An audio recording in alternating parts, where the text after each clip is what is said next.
어제 새벽에 여러분은 에스라서의 대략의 계관에 대한 말씀을 나눈 바가 있습니다. 그 중에 오늘 우리가 읽은 이 본문을 위해서 하나를 상고해 보자면 에스라가 등장한 시대는 언제냐 하면은 바로 바벨론 포로기 때입니다. 이스라엘 민족이 포로가 되어 끌려갔던 저 바벨론 땅.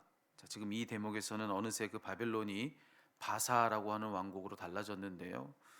바로 그것으로부터 두 번째 포로 귀환이 있었을 때에 돌아왔던 그들 무리 중에 바로 에스라가 있었다고 하는 것입니다. 자, 오늘 우리가 읽은 이 본문의 말씀은 딱 그 장면을 우리들에게 이야기를 해주고 있습니다. 에스라의 포로 귀환 여정을 소개해 주는데요. 오늘 이 말씀을 보면서 우리가 유추해 보건대 그 여정이 절대로 평탄치 않았을 것이다라고 하는 것입니다. 오늘 본문 속에서 우리가 잠깐 스쳐가듯 그렇게 읽었지만 21절에 보면은 에스라가 다음과 같은 말을 합니다. 21절 제가 다시 한번 읽어 드릴게요. 그때 내가 아하와강 가에서 금식을 선포하고 우리 하나님 앞에서 스스로 겸비하여 우리와 우리 어린아이와 모든 소유를 위하여 평탄한 길을 그에게 간구하였으니. 자, 이 귀한 여정을 앞두고서 에스라는 기도했다는 거죠. 부디 그 길이 평탄한 길이 되기를, 그 길이 평탄한 길이 되기를 위해서 그는 간구했다라고 하는 겁니다. 자, 근데 그때의 그의 그 기도는 그냥 기도가 아니라 앞서 읽어드린 그 말씀에 보니까는 금식하는 기도였다라고 말해주고 있습니다. 그것도 홀로 금식하는 것이 아니라 내가 이 금식을 모두에게 선포했다라고 이렇게 되어 있죠. 모두가 다 함께 금식하며 기도했는데 무사귀환을 위하여서 그들은 기도했다라고 하는 것입니다. 금식해서 기도했다는 이야기는 자기의 생명을 걸고서 기도했다는 그런 뜻입니다. 바로 여기서 우리가 알게 되는 것이 무엇이냐면은 이 귀환 여정이 그냥 순탄한 길만은 아니었을 것이다 라고 하는 것이죠. 마냥 순탄했다면 그냥 가면 될 일입니다. 그런데 그렇게 하지 않고 에스라뿐 아니라 모두가 다 자기의 생명을 걸고서 금식하면서 기도해야 했다면 그랬다면은 그것은 이 여정이 실로 위험천만한 여정이었다. 참 위태로운 그런 일들이 많은 여정, 안전을 담보할 수 없는 그런 여정이었을 것이다라고 하는 것을 우리가 여기서 확인하게 되는 거죠. 그래서 그들은 생명 걸고 기도하면서 그분의 도우심을 구하지 않으면 안 됐던 겁니다. 자, 이것이 오늘 본문 속 상황인데 그래서 그들은 기도했죠. 그런데 그렇게 그들이 기도했던 그 결과, 그래서 이루어진 그 결과는 무엇인가? 오늘 성경은 그것도 이야기해주고 있는데 23절이죠. 23절에 보면은 어떤 말씀을 들려주고 있습니까? 그러므로 우리가 이를 위하여 금식하며 우리 하나님께 간구하였더니 그의 응낙하심을 입었느니라. 자, 기도는 응답되었다라고 그렇게 이야기를 해주고 있습니다. 금식하며 기도했어요. 모두가 다 같이 기도했습니다. 그랬더니 그 기도는 응답됐다. 이렇게 얘기를 해주고 있는 거죠. 그리고 32절에 보면은 또 뭐라고 되어 있느냐면은 그들이 기도한 대로 그들은 하나님의 돌보신 가운데 그들의 목적지인 예루살렘에 다 무사하게 돌아왔다. 31절 바로 앞에도 있는 말씀 또 뭐라고 되어 있습니까? 대적과 길에 매복한 자의 손에서 건지셨다. 이렇게 이야기를 들려주고 있습니다. 자, 그들이 무사귀환하기를 바라며 기도했는데 그렇게 기도한 결과 그들은 무사하게 예루살렘에 다 도착했다라고 하는 그런 이야기가 여기 좀 기록되어 있는 겁니다. 응답된 거죠. 근데 여러분 오늘 이 말씀 속에서 어떤 점에 우리가 주목해 볼 필요가 있느냐면은 여러분 이 본문 속에 그들이 기도하고 응답받은 이런 내용들을 지금 소개해 주고 있는데 자, 그런데 여기에 이 같은 내용을 소개해 주는 데 있어서 그 어떤 극적인 묘사가 없다라고 하는 점에 우리는 좀 주목해 볼 필요가 있습니다. 예. 그들이 앞두고 있는 이 어려운 길, 이것은 그들이 했던 이 금식기도, 그들이 모두가 다 그렇게 기도했다라는 것을 통해서 우리가 유추해내고 있어요.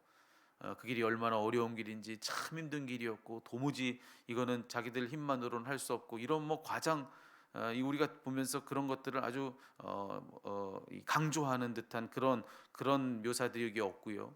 그렇게 힘든 여정인데 기도에 응답돼서 다 이렇게 무사귀환했고 이래서 그들이 얼마나 감사한지 얼마나 기쁜지 뭐 그런 내용들이 여기 전혀 없습니다. 그냥 담담하게 이것을 전해주고 있을 뿐이라는 거예요. 그래서 이 말씀을 보면은 그냥 그들은 기도했고요. 그리고 하나님은 응답해 주신 겁니다.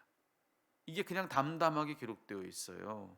극적 요소가 가미되지 않은 채 그냥 담담하게 그들은 기도했다고. 그리고 하나님은 응답해 주셨다고. 그렇게 이 구절들은 우리들에게 이야기를 해주고 있는 것입니다. 여기 보면은 마치 그게 너무 당연한 듯, 뭐 거기엔 어떤 특별한 게 없는 듯, 그렇게 된 것이 하나 이상할 것이 없다는 듯, 그냥 담담한 어조로 그렇게 말해주고 있을 뿐이라고 하는 것이죠. 그들은 기도했고 하나님은 응답해 주셨다는 겁니다.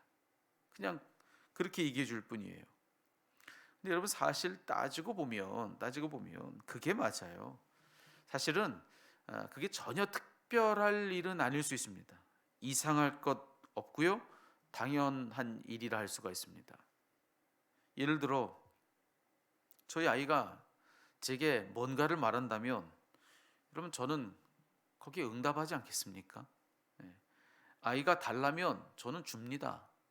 그리고 아이가 도움을 청하면 저는 돕습니다. 그리고 아이가 제게 물으면 저는 대답해 줍니다. 여러분 제가 그러는 걸 보고 누군가 우와 막 하면서 놀라는 그런 분이 계시겠습니까? 그런 것 가지고 야 대단하다고 막 극찬할 누군가가 있겠습니까? 어떻게 그런 일이 있냐고 깜짝 놀라는 그런 사람이 있겠냐는 거예요. 만약 그러는 것을 보고서 그렇게 감탄사를 연발한다면 여러분 그러는 사람이 오히려 더 이상한 거 아니겠습니까? 네. 여러분 하나님은 우리의 아버지시고요. 우리는 그분의 자녀입니다. 그렇기 때문에 실상 오늘 본문 속의 일은 놀랄 것이 하나도 없는 일이다. 여러분 이건 너무나 당연한 일이라고 우리가 할 수가 있는 것이죠. 우리의 기도에 하나님은 응답해 주시는 것이 당연한 일입니다. 왜요? 우리가 그분의 자녀이기 때문에 그렇습니다. 지극히 마땅한 일이에요. 그분은 우리의 부모시기 때문에 당연한 일인 겁니다. 그러니 오늘 이 본문의 이와 같은 선택이 훨씬 더 적절하다. 호들갑 떨지 않고 그냥 담담하게 그거는 뭐 아무렇지도 않은 일이라는 듯 이거 너무 당연하고 여기엔 이상할 게 하나도 없다는 듯 그냥 기도했는데 응답됐다라고 하는 이 본문의 선택이 훨씬 더 적절하다. 여기에 놀랄 것이 하나도 없다. 예, 오히려 당연하다라고 하는 것을 우리가 여기서 배워야 될 필요가 있다라고 하는 것이죠. 오히려 여기서 이 말씀을 가지고 호들갑 떠는 그런 우리가 더 이상한 겁니다. 예, 이걸 믿지 않으니까 이게 더 놀라운 거죠. 하지만 이것이 당연하다고 여겨지는 것은 믿음에 더 가깝다라고 하는 그런 말씀을 드리는 겁니다.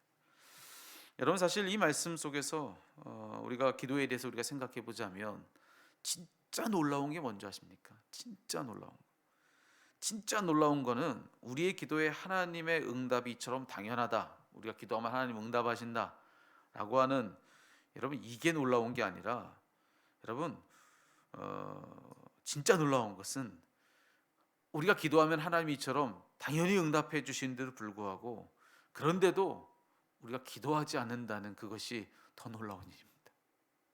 놀랄 일은 그거라고요.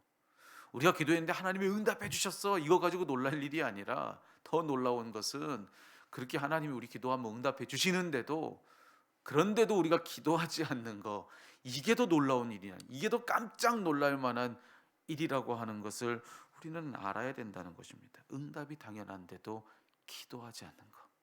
이게 더 이상한 일이고 이게 더 놀랄 만한 일이라는 것입니다.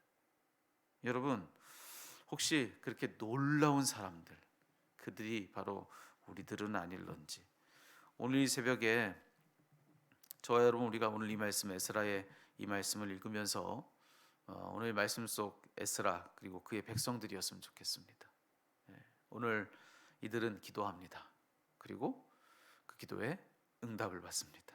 놀랄 일이 하나도 없습니다. 당연하기 그지없는 그런 일입니다. 하나님은 아버지시고 우리는 자녀이기 때문에 그렇습니다.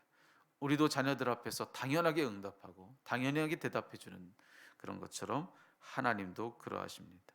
그러니 여러분, 우리의 기도에 당연히 응답해 주시는 그분께 여러분의 사정을 담담히 아뢰십시오. 놀랄 일이 아닙니다. 당연한 일입니다. 우리가 기도가 이와 같이 응답을 우리 하나님의 그 사랑으로 인하여서 이와 같이 약속받았음에도 불구하고 기도하지 않는 그것이 더 놀라운 일이라는 것 기억하시면서 여러분, 오늘 기도의 자리에 담대히 설 수 있는 저와 여러분 되었으면 좋겠습니다. 오늘 이 본문의 말씀 속에 그들이 기도했을 때 하나님의 응낙하심이 있었다. 예, 여러분에게도 하나님의 응낙하심이 이미 있는 것을 믿으시고, 여러분 자녀된 권세는 바로 그런 것입니다. 우리는 응답을 이미 약속받고 기도의 자리에 선 것입니다. 그러니 여러분, 기도의 자리에서 주저하지 마십시오. 두려워하지 마십시오. 여러분이 기도의 제목을 선별하지 마십시오. 하나님이 여러분보다 훨씬 더 지혜로우십니다. 하나님 모든 것 다 아시고 여러분보다 훨씬 더 하나님은 능하십니다. 그러니 우리가 가진 능력으로 이것은 기도의 제목, 이것은 기도의 제목 아니다, 그렇게 구분하지 마십시오. 하나님이 기도할 때 선별하세요. 그리고 여러분에게 꼭 필요한 응답을 주십니다. 가장 좋은 때에 주시고요, 가장 적절하게 응답해 주십니다. 그리고 기도하는 가운데 여러분에게 하나님이 누구신지를 일러주세요. 여러분, 이 모든 것을 당연하게 믿으시고 오늘 기도의 자리에 담대하게 설 수 있는 그런 저와 여러분이 모두가 다 되기를 살아계신 우리 주님의 이름으로 축원합니다.